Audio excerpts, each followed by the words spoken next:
예, 하나님을 잊어버린 유수론이라는 제목으로 하나님 말씀 증가하도록 하겠습니다. 인생에서 가장 위험한 순간이 어떤 순간일까요? 어려움이 왔을 때일까요? 실패했을 때일까요? 사람들은 그렇게 생각을 합니다. 실패했기 때문에, 건강을 잃었기 때문에, 관계가 깨어졌기 때문에, 넘어졌기 때문에 위기다라고 여깁니다. 하지만 성경은 반대로 말씀을 합니다. 사람이 하나님에게서 멀어지는 것이 가장 위험한 순간이다라고 말씀을 합니다. 자, 그러면 사람이 하나님으로부터 멀어지는 때가 언제일까요? 1번 평안할 때, 2번 고난일 때. 예. 사람이 하나님에게서 가장 멀어질 위험이 큰 때는 고난의 때가 아닙니다. 오히려 평안할 때입니다. 실패했을 때가 아니라 성공했을 때, 부족할 때보다 풍족할 때, 고난 중에 있을 때보다 평안할 때가 하나님으로부터 멀어질 가능성이 크다라고 할 수 있습니다. 이는 이스라엘 백성들도 마찬가지입니다. 이스라엘 백성들이 애굽에서 종살이로 인하여 고통스러울 때 그들은 누가 시키지 않았는데도 불구하고 여호와 하나님을 향하여 부르짖었더라라고 말씀하고 있습니다. 아무것도 없고 아무것도 할 수 없는 광야에서도 마찬가지입니다. 이스라엘 백성들은 날마다 하나님을 찾았습니다. 왜냐하면 먹을 것이 없었고 마실 것이 없었고 어디로 가야 할지를 몰랐기 때문입니다. 그런데 가나안 땅에 들어가 정착을 합니다. 그리고 부족함이 없이 풍요를 누리게 되어졌습니다. 그러자 그들의 태도가 달라졌습니다. 하나님을 의지하던 마음이 점점 사라지기 시작하더니 마침내 하나님을 버리고 우상을 섬기게 되어졌습니다. 자, 그러면 이 시대를 사는 그리스도인된 우리는 어떨까요? 다르지 않습니다. 어려울 때는 기도하라고 하지 않아도 기도합니다. 병이 들면, 사업이 어려워지면, 자녀에게 문제가 생기면 기도합니다. 하지만 형편이 좋아지면 언제 그랬느냐는 듯이 기도하지 않습니다. 여러분들이 잘 알고 있는 것처럼 80년대 초까지만 해도 교회 부흥의 자리 그리고 기도원에는 그야말로 앉을 자리가 없었습니다. 누가 시킨 것이 아닙니다. 밤마다 기도하는 이들로 가득했죠. 저는 서울에서 사역을 했습니다. 서울에 청년들을 데리고 금요일 저녁에 혹은 목요일 저녁에 삼각산을 올라갔습니다.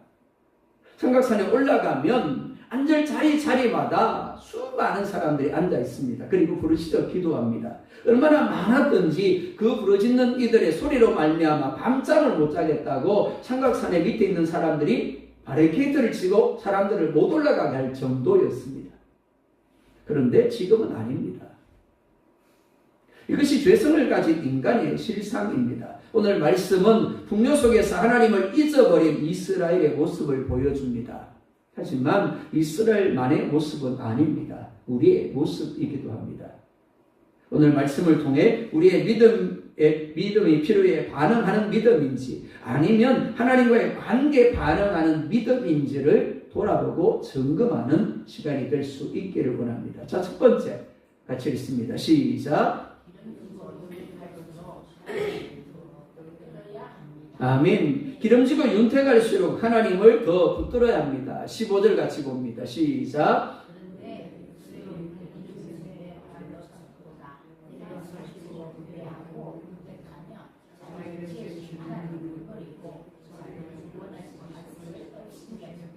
아멘. 그런데 여수론이라고 말씀을 합니다. 여수론, 이스라엘을 가리킵니다.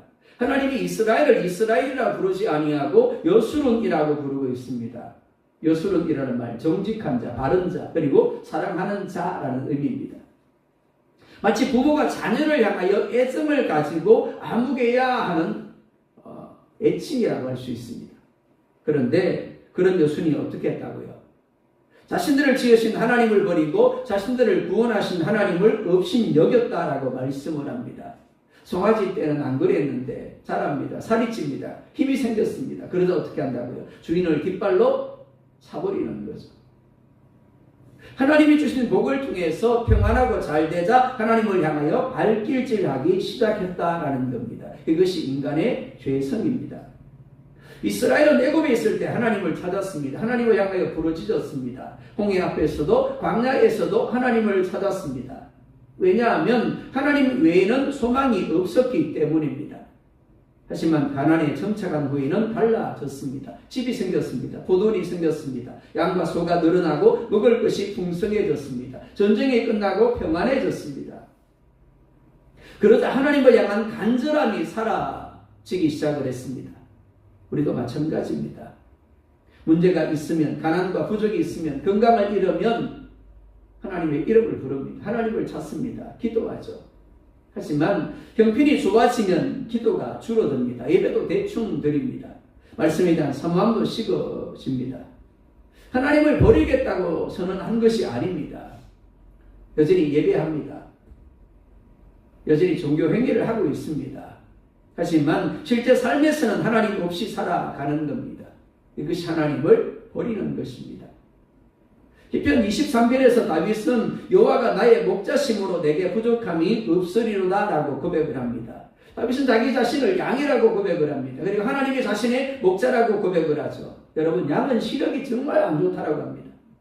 앞에 누군가가 서 있는데 그 실물을 제대로 분간을 못한대요. 그냥 어른어른한데요. 방향 감각도 없습니다.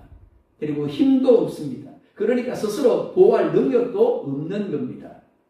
그러다 보니까 절대적으로 목자를 의지할 수밖에 없습니다. 자, 그런데 한번 생각해 볼까요? 만약 푸른 초장과 실만한 물가와 튼튼한 울타리가 있다라면, 즉 목자가 없어도 안전하다라면, 부족함이 없다라면 어떨까요? 양은 착각할 겁니다. 아, 이제 목자가 없어도 돼. 물 있잖아, 풀 있잖아, 울타리가 있잖아. 근데 착각이죠. 그 울타리를 만든 사람이 누구라고요? 목자입니다. 초장으로 인도한 사람이 누구죠? 목자입니다. 물이 있는 곳에 인도한 사람이 누굽니까? 목자죠. 그런데 양은 그것을 잊어버리는 겁니다. 누가 그랬다고요? 이스라엘이 그랬다라는 겁니다. 그리고 우리도 그런 겁니다.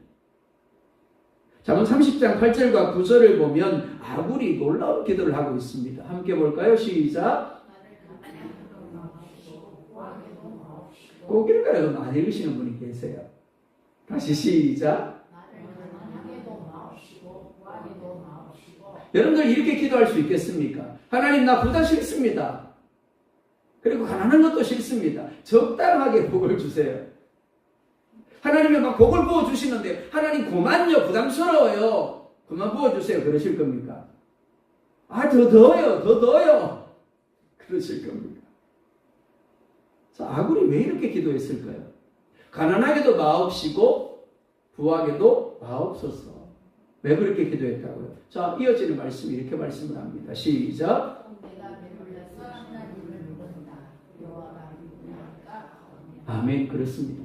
아굴은 뭘 더 중요하게 여겼다고요? 부자 되는 거? 자기 필요가 부족함 없이 가득하게 채워지는 거? 아니요. 하나님과 관계를 더 중요하게 여겼다라는 겁니다.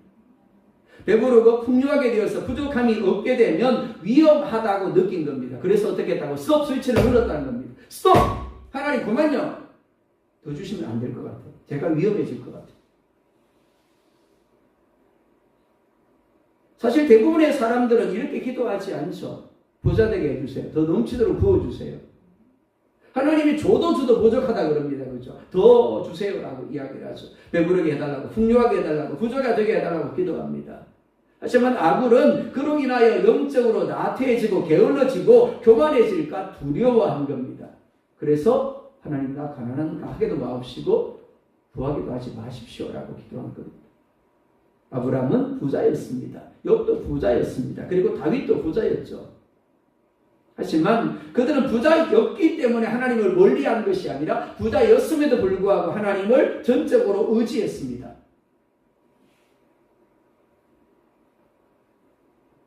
그들이 가진 부나 풍요가 아니라 하나님께 반응하는 삶을 산 거예요.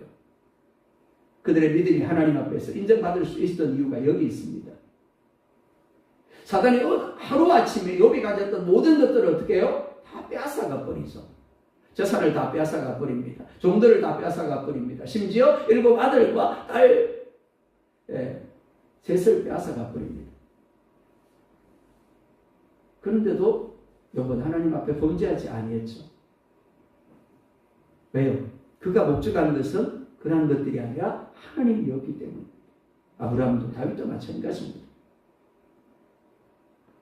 그러니까 부나 풍요가 문제가 아님을 알 수가 있습니다.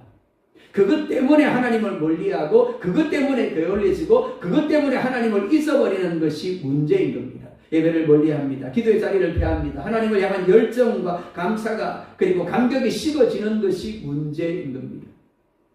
한번 물어볼까요? 70년대 여러분들 신앙 어떠셨습니까? 80년대 여러분들 신앙 어떠셨죠?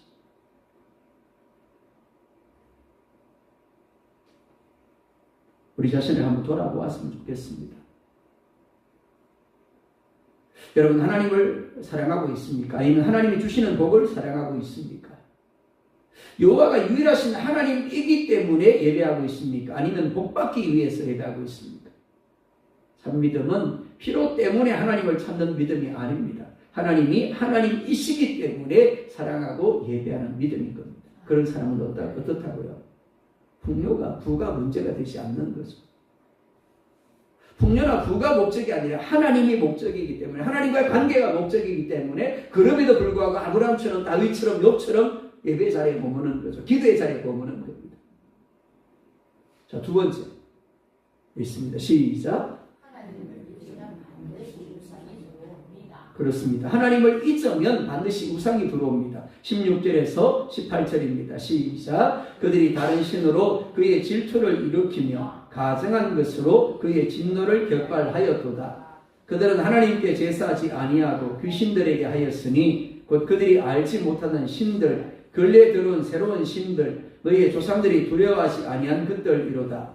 너를 낳은 반석을 네가 상관하지 아니하고 너를 내신 하나님을 네가 잊었도다. 아멘. 이스라엘의 문제가 뭐라 말씀합니까? 단순히 하나님을 소홀히 한 정도가 아니었다라고 말씀합니다. 그들은 하나님을 아예 잊어버렸대요. 그리고 하나님을 잊어버린 자리에 다른 신들을 세웠습니다. 여기서 우리가 기억해야 될 중요한 사실이 있습니다. 우리가 하나님을 예배하지 아니하면 아무것도 예배하지 않는 존재가 되는 것이 아니라는 겁니다. 반드시 다른 무엇인가를 예배하게 되어 있습니다. 인간은 원래 예배하도록 창조된 존재입니다. 그렇기 때문에 하나님을 떠난 사람은, 하나님을 잊어버린 사람은 결국 우상을 붙들게 되어집니다. 많은 사람들이 이렇게 생각합니다. 나는 우상 숭배하지 않습니다. 예, 그럴 수 있습니다. 하지만 성경이 말씀하는 우상 숭배는 단순히 나무나 돌이나 쇠를 가지고 무엇을 만들어 놓고 섬기는 것만을 가리키지 않습니다. 우리 중에 누가 절에 가서 우상을 숭배할까요? 우리 중에 누가 오래된 바위나 오래된 나무에게 가서 혹은 보름달을 보면서 복을 달라고 섬길까요? 그런 사람 한 분도 없을 겁니다.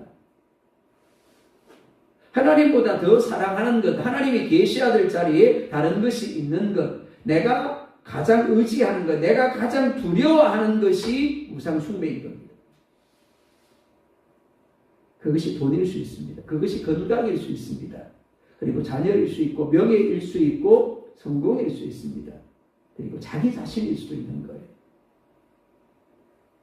종교개혁자인 칼빈은 인간의 마음을 가리켜서 우상을 만들어내는 공장이라고 했습니다. 가만히 있어도 우상이 만들어지는 거죠. 기계가 돌아가는 겁니다. 끊임없이 우상을 만들어낸다는 겁니다. 왜 그럴까요? 우리 안에는 스스로 하나님이 되고 왕이 되고 싶어하는 죄성이 자리하고 있기 때문입니다. 에덴 동산에서 뱀이 하와를 유혹할 때 뭐라고 이야기를 했습니까? 안 죽는다. 그것을 먹으면 눈이 맑아지고 하나님과 같이 될 줄 아심이라. 그렇습니다. 죄의 본질은 내가 하나님이 되려는 겁니다. 내 마음대로 살고 싶은 거죠. 내가 기준이 되고 싶은 겁니다. 내가 주인이 되고 싶은 겁니다. 그래서 사람들은 하나님을 별로 좋아하지 않습니다. 왜냐하면 자기 마음대로 살 수 없기 때문입니다. 하나님이 축복을 주시는 것은 좋습니다. 건강을 주시고 그리고 물질을 주시고 형통함을 주시는 것은 좋아합니다. 하지만 하나님의 말씀대로 사는 것은 싫어합니다. 십자가를 지라고 하시면, 자기를 부인하라고 하시면 싫어합니다. 왜냐하면 내가 하나님이기 때문입니다. 한번 물어볼까요? 수요 예배 들에서 바쁘게 일을 하고 있는데 시계를 보니까 7시 반이 다 돼가. 예배 자리에 나와야 될 시간이야. 1번 그럴 때 기쁨을 하던 일을 놓고 예배 자리에 나온다. 2번 어쩔 수 없이 나온다. 3번 가끔은 빼먹는다. 여러분 스스로 한번 대답을 해보십시오. 주일도 마찬가지죠. 하루를 온전히 하던 일을 내려놓고 하나님 전에 나와서 예배하는 것. 사실은 내 안에 농사라는 우상이 자리하고 있다라면, 풍요라는 우상이 자리하고 있다면 어떻습니까? 예배 자리에 나오는 것이 싫죠. 왜 하나님은 일주일마다 예배하게 하셨지? 한 달에 한 번씩 예배하게 하거나 1년에 한 번씩 예배하게 하시지 왜 매주일 나가야 돼? 왜 수요 예배하라 그러고 왜 새벽을 깨우라 그러고 그러시지? 부담스러울 수 있는 거죠. 자고 싶은데. 이스라엘도 마찬가지입니다. 광야에서는 하나님이 절대적으로 필요했습니다. 왜요? 먹을 양식이 없었기 때문입니다. 마실 물이 없었기 때문이죠. 하나님이 만나를 주셔야만 살 수 있었습니다. 메수라기를 줘야만 먹을 수 있었죠. 반석에서 생수를 내셔야만 마실 수가 있었습니다. 구름기둥과 불기둥으로 인도해 주셔야만 그들이 갈 바를 알았습니다. 하지만 가나안에 들어가자 상황이 바뀌었습니다. 농사를 짓게 되었습니다. 그로 인하여 먹을 것이 풍성해졌습니다. 그러자 하나님보다 바알이 좋아 보이는 겁니다. 바알이 어떤 신입니까? 비를 내리는 신입니다. 풍요를 주는 신입니다. 다산의 신입니다. 무슨 말인가 하면 사람들이 원하는 것을 다 준다고 약속하는, 그리고 주는 신인 거예요. 복을 줍니다. 비를 줍니다. 풍요를 줍니다. 부족함이 없게 합니다. 그런데 바알은요, 순종하라고 요구하지 않는다는 겁니다. 거룩함을 요구하지 않습니다. 자기를 부인하라고도 자기 십자가를 지라고도 하지 않는 겁니다. 그러니까 죄성을 가진 이스라엘 백성들의 입장에서 볼 때는 하나님보다 바알이 어떻게 해요? 더 매력적으로 보이는 거죠. 그냥 가서 제사하고 싶을 때 한번 제사하고, 그리고 어떻게 해요? 복 주세요. 그리고 마음대로 살면 되는 거예요. 그래도 문제가 없는 겁니다. 이 시대는 마찬가지입니다. 사단은 우리에게 하나님을 정면으로 부인하라고 말하지 않습니다. 대신 하나님보다 더 좋아하는 것을 만들게 합니다. 기도하는 시간보다, 예배보다, 하나님보다 더 집중하고 더 우선하게 하는 것을 만드는 겁니다. 그게 농사일 수 있고, 그게 가정의 일일 수 있고, 그게 사람을 만나는 일일 수 있고, 내가 자고 쉬고 즐기는 일이 될 수도 있는 겁니다. 그렇게 조금씩 하나님을 밀어내게 만듭니다. 하나님으로부터 멀어지게 만드는 겁니다. 이 시대 한국교회가 직면한 가장 큰 위기는 차별금지법이나 교회 해산법이 아닙니다. 예배를 피하고 기도를 피하고 말씀을 멀리하게 만드는 편안함이 문제이고 풍요함이 문제이고 분주함이 문제인 겁니다. 이를 통해서 하나님을 잊어버리고도 문제가 없다라고 얼마든지 잘 살 수 있다고 생각하는 것이 문제인 겁니다. 왜요? 이것이 현대판 우상 숭배이기 때문에 그렇습니다. 그래서 18절에 이렇게 말씀을 합니다. 함께 봅니다. 너를 낳은 반석을 네가 상관하지 아니하고 너를 내신 하나님을 내가 잊었도다. 그러면 이렇게 말할지 모르겠습니다. 목사님, 내가 언제 하나님을 잊었습니까? 그럴 수 있습니다. 예배합니다. 헌금도 합니다. 봉사도 합니다. 하지만 정말 중요한 것은 삶의 중심에 하나님이 있는가 하는 겁니다. 중요한 결정을 내릴 때 하나님께 묻고 있습니까? 시간을 사용할 때 우선권을 하나님 앞에 두고 있습니까? 돈을 사용할 때 하나님의 뜻을 묻고 있습니까? 자녀를 양육할 때 하나님을 의식하십니까? 참 믿음은 하나님이 필요해서 하나님을 찾는 것이 아닙니다. 하나님이 하나님이시기 때문에 찾는 겁니다. 하나님의 창조주이시기 때문에, 하나님이 구원자이고 하나님의 주인이시기 때문에 찾는 겁니다. 그것이 관계 중심의 믿음입니다. 삶에서 얼마나 하나님을 생각하며 하나님을 의뢰하고 있습니까? 하나님이 아닌 다른 것에서 혹 안정감과 만족을 얻고 있지는 않습니까? 여러분의 마음 중심에 하나님이 계십니까? 아니면 여러분 자신이나 다른 어떤 것이 자리하고 있습니까? 자, 세 번째 읽습니다. 시작. 예, 하나님의 질투는 사랑의 표현입니다. 19절 봅니다. 시작.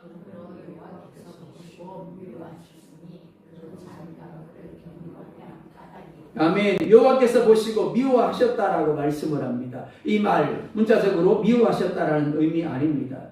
여러분의 자녀들이 여러분의 말을 듣지 않고 불순종할 때 어떻습니까? 나도 모르게 미워하게 되죠. 그러나 그 미움은 뭡니까? 사랑의 또 다른 표현일 뿐입니다. 사랑하는 백성을 향한 아픔의 표현이 바로 미워하셨다입니다. 남편이 아내를 전혀 사랑하지 않는다라면 아내가 다른 남자를 만나도 무관심할 겁니다. 부모가 자녀를 전혀 사랑하지 않는다라면 자녀가 잘못된 길을 가도 상관하지 않을 겁니다. 사랑이 없으면 질투도 없는 겁니다. 사랑이 없으면 아픔도 없습니다. 사랑이 없으면 눈물도 없는 거죠. 그러나 사랑하기 때문에 아프고 사랑하기 때문에 속이 상하고 사랑하기 때문에 질투하는 겁니다. 그래서 21절에 이렇게 말씀을 합니다. 함께 봅니다. 그들이 하나님이 아닌 것으로 네 질투를 일으키며 하나님이 이스라엘 때문에 질투하신다라고 말씀을 합니다. 왜요? 이스라엘 백성들을 사랑하시기 때문입니다. 그래서 마음의 진노가 일어나고 탄식하는 겁니다. 이스라엘은 하나님을 잊어버리고 하나님을 멀리했지만 하나님은 그들을 멀리할 수 없는 겁니다. 하나님은 그들을 포기할 수가 없는 겁니다. 징계하시지만 버리시지는 않습니다. 이것이 하나님의 사랑입니다. 20절에 또한 이렇게 말씀을 합니다. 함께 봅니다. 그가 말씀하시기를 내가 내 얼굴을 그들에게서 숨겨 그들의 종말이 어떠함을 보리니 그들은 심히 배역한 세대여 진실이 없는 자녀임이로다. 여기서 정말 중요한 단어가 뭘까요? 자녀임이로다 라는 이야기입니다. 결론은 자녀임이로다예요. 하나님께서 얼굴을 숨기십니다. 이 말은 하나님의 임재와 보호를 거둔다라는 의미입니다. 은혜의 손을 거둔다라는 의미예요. 가장 무서운 심판은 전쟁이 아닙니다. 기근도 아니고 질병도 아닙니다. 하나님이 얼굴을 돌리시는 겁니다. 많은 사람들은 돈을 잃고 건강을 잃는 것을, 사람을 잃는 것을 두려워합니다. 그럴 수 있습니다. 하지만 정말 두려워해야 할 것은 하나님 없이 사는 거예요. 하나님의 얼굴을 돌려버리는 것, 은혜의 손을 놓아버리는 것이 정말 두려운 겁니다. 하나님의 얼굴이 떠난 인생이 가장 비참한 인생입니다. 왜냐하면 하나님이 생명의 근원이고 평안의 근원이고 축복의 근원이시기 때문입니다. 삼손이라는 사람을 잘 아실 겁니다.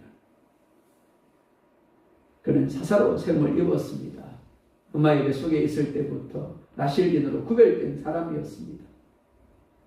그런데 삼손은 사사로운 삶을 살지 못했습니다.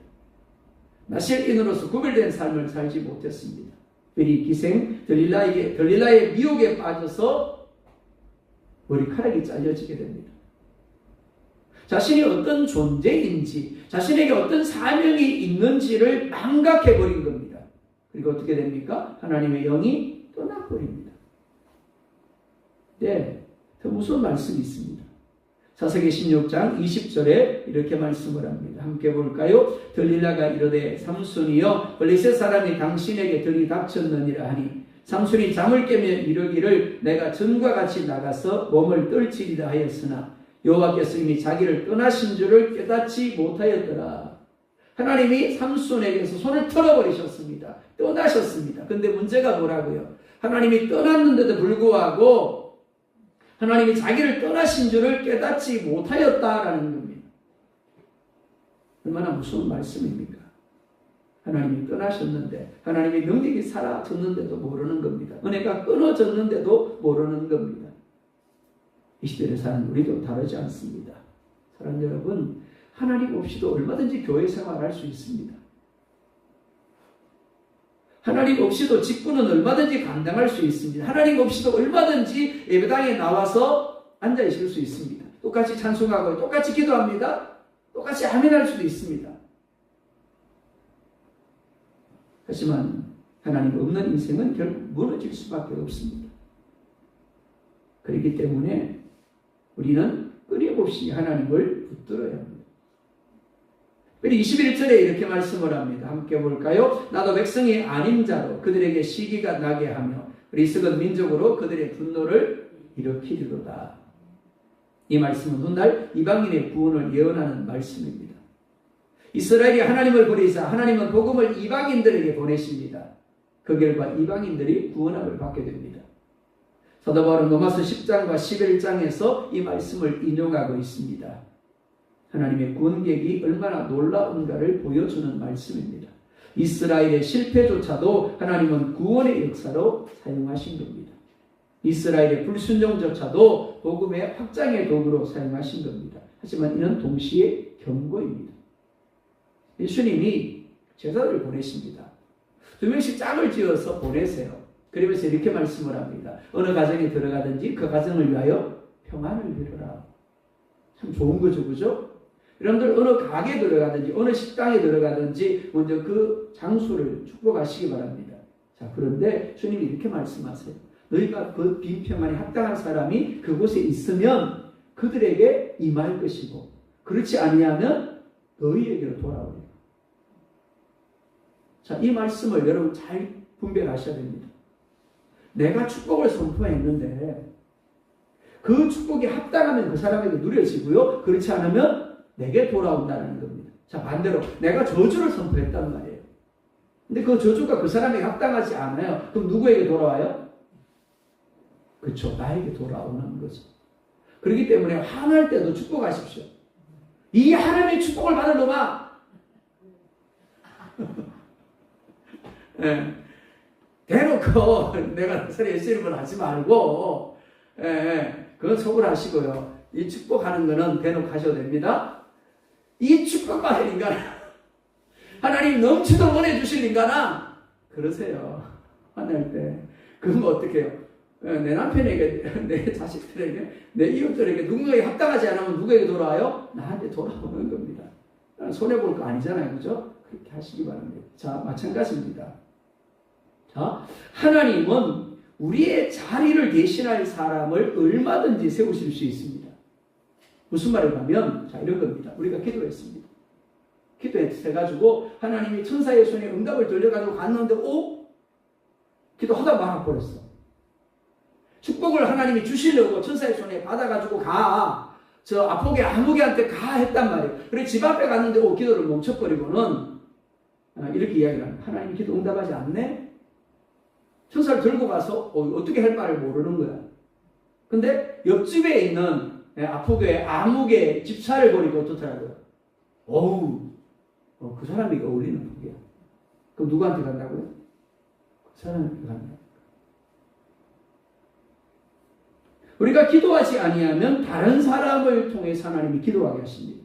우리가 순종하지 아니하면 다른 사람을 통하여 순종하게 하십니다. 우리가 사명을 감당하지 아니하면 다른 사람으로 하여금 감당하게 하십니다. 우리가 지금 보고 있지 않습니까? 우리가 70년이 넘는 시간 동안 아포교회라는 이름으로 아포 땅에 있었지만 사명을 감당하지 못할 때 어떻게 되어졌다고요? 없네? 많은 교회들이 세워졌습니다. 동서남북 돌아보면요. 다 교회예요. 다 교회. 전도하면 하는 이야기가 지난번에도 전도하러 가면 그러는 거죠. 아니 이쪽인데 뭐 교회가 그렇게 많냐고. 왜 그렇다고요? 사명 감당 못하니까. 사명 감당하지 못하니까 하나님이 자꾸 세우시는 거예요. 그렇게 해서라도 복음을 전가하게 하시고 그렇게 해서라도 사명을 감당하게 하기를 원하시는 겁니다. 사랑하는 여러분, 하나님의 나라는 결코 멈추지 않습니다. 그렇기 때문에 우리는 은혜의 자리를 소중히 여겨야 합니다. 오늘 내가 있는 이 예배 자리를 소중히 여겨야 합니다. 기도의 자리를 소중하게 여기고 봉사의 자리를 소중히 여기고 사명의 자리를 소중하게 여겨야 됩니다. 그리고 감당해야 됩니다. 그렇지 않으면 어떻다고요? 하나님이 정말 우리를 통해서 하시고자 했던 그 일, 하나님이 우리 가운데 주시고자 했던 그 은혜가 다른 교회에 흘러가는 겁니다. 다른 사람에게 흘러가는 거죠. 특별히 시편 73편 25절에 이렇게 말씀을 합니다. 함께 봅니다. 하늘에서는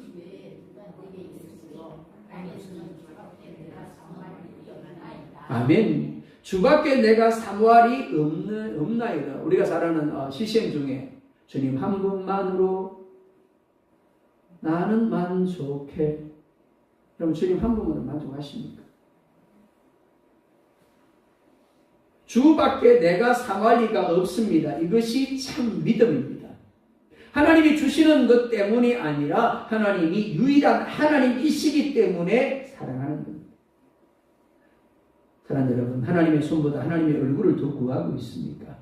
내가 순종하지 아니하면, 예배하지 아니하면, 기도하지 아니하면 다른 사람으로 하여금 은혜를 누리게 하셔서 하게 하심을 기억하고 있습니까? 하나님으로 하여금 질투하게 하는 나의 허물은 무엇이고 오늘 내가 회복해야 될 자리는 무엇입니까? 이스라엘의 실패는 우리의 실패입니다. 하지만 끝이 아닙니다. 우리를 대신하여 순종하시고 의를 이루시고 구원을 이루신 예수님이 있습니다. 그 예수님을 의지함으로 엎드리면 됩니다. 주님, 저는 자주 주님보다 주님의 복을 사랑했습니다. 주님, 저는 피로 때문에 주님을 찾을 때가 많았습니다. 주님, 이제는 주님이 하나님이시기 때문에 사랑하게 하여 주십시오. 바라기는 풍요 가운데서도 하나님을 더 사랑하고 평안함 가운데서도 하나님을 더 의지하며 축복보다 하나님 자신을 더 사랑하는 저와 여러분들이 될 수 있기를 주님의 이름으로 축복합니다.